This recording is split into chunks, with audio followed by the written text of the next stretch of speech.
powerful levels of thought have been creeping into my head lately.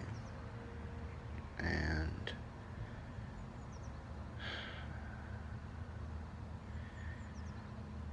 I've picked up on a theory that seems to be applicable in just about any situation if I can properly explain it. And I call it my one to many, many to one. And I say basically any relationship can be explained in those terms. It should be simple enough to explain in those terms. And then I thought, well, what am I? And I couldn't help but think that my consciousness, is a one to many. Me, I'm a one to many, so that would have to make me part of a many to one. But my perspective is from a one to many. And what I understand now is that if you look inwards, in looks out. Because if I go in, that's a one to many, which means infinite possibilities from an inward focus. So technically, you look in to see out. And that's the best perspective you can get, because you can't look out to see in. Because you're part of a system that's larger than your perspective. But within your perspective, you can see out. So then, I thought to myself, well, a couple years ago, I remember having a thought that the reason why humans are as complex as they are, the reason why I am as complex as I am, because I have to be, because my consciousness is so complex. Therefore, the physical reality has no choice but to be complex. And the small things that make up the reality for which I think I'm experiencing are only reality whenever I pay attention to them, whenever I look further. Which made me think of the whole infinite thing is I can look as far as I want to inwards, and eventually I will either get to a point where I can't see it, can't comprehend it. So, but that doesn't mean mathematically it can't be true. So that led me to believe that there has to be stages, there has to be some sort of separation of the levels of consciousness. And I heard something today that kind of put everything in a manner to which my picture that I see in my head made sense. I heard a thought experiment, and it's what constitutes me? What makes me up? And if I think about it, well, I'm made up of cells, which are made up of atoms, made up of molecules, which are made up of atoms, which are made up of quarks, so I'm constantly flowing into further physical explanation of my existence in this reality. But in order to do that, you have to be able to have a perspective to say that. You have to be able to look out and have a perspective to be able to make that call. But the only perspective you can ever have is from your own. You can't take a perspective from outside your own. you cannot split your consciousness. So what you always know is from your perspective. So if you say that the physical reality can be explained through matter, that would mean that I'm taking a perspective of explaining a physical reality that I'm experiencing. But my experience requires all these physical requirements.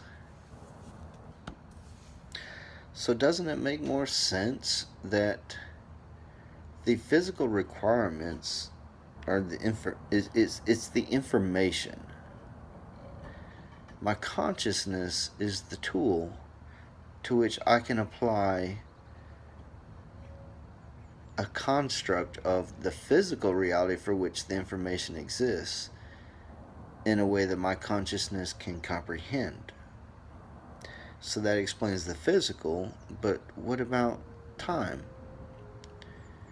And then I thought, well, time is infinite. That means it's a one-to-many, which is the same as going in to look out.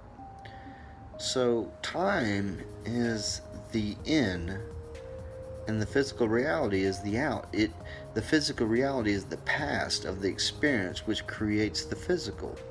That is the interaction of the consciousness to the information. So if you are able to adjust the present, you would affect the past, because time doesn't exist in the manner that we think it does. Time is a construct of our consciousness. It has to be, because you flow in. It's the experience. Time is experience. It's like taking a laser beam that moves at the speed of light, and it's a snapshot. But if you can run it through enough conduits, through enough crystals, you will slow time down, and you can see it. And that's basically what life within the information, within the ether is. It is a slowing down, taking a snapshot, and experiencing that snapshot.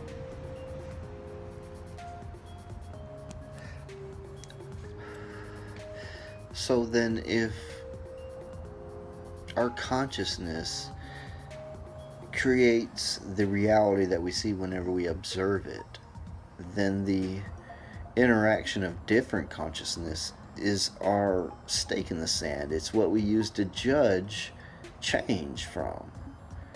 And change is the only thing we ever pay attention to, because that's what we measure. We measure change, and that proves the existence of something, because you could measure a point that has moved to another point. So if we're just constantly changing, then where we crash into each other is where we construct our own reality. So if there was a global shift in understanding, technically the global consciousness will evolve. And with that evolution comes the physical reality. See, it's not science that proves life, it's life that proves science. The little things that we love to look at to get a different perspective on only exist because they need to. Because you're trying to observe them. Because you constantly want to look deeper to try to define what makes us. When if we just took a step back and said, I think, therefore I am,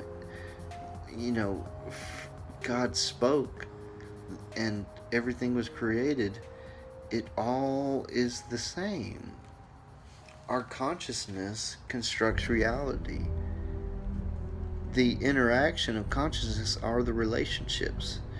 And the relationships are what build this world that is so special. And it's not just us. It's all levels of consciousness. We're all colliding, we're all crashing into each other. And that is the experience of life. That is the driving force behind everything, is experience. But a perfect being can't experience everything that's already known. So there has to be free will. And free will is just that. It is being vulnerable. Free will is being vulnerable. Free will is agreeing that you don't know what you don't know, but do it anyways. Because you can't learn unless you experience life.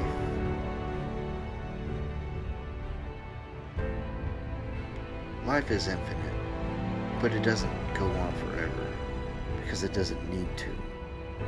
It folds back on itself. And every time it does, it gathers new information.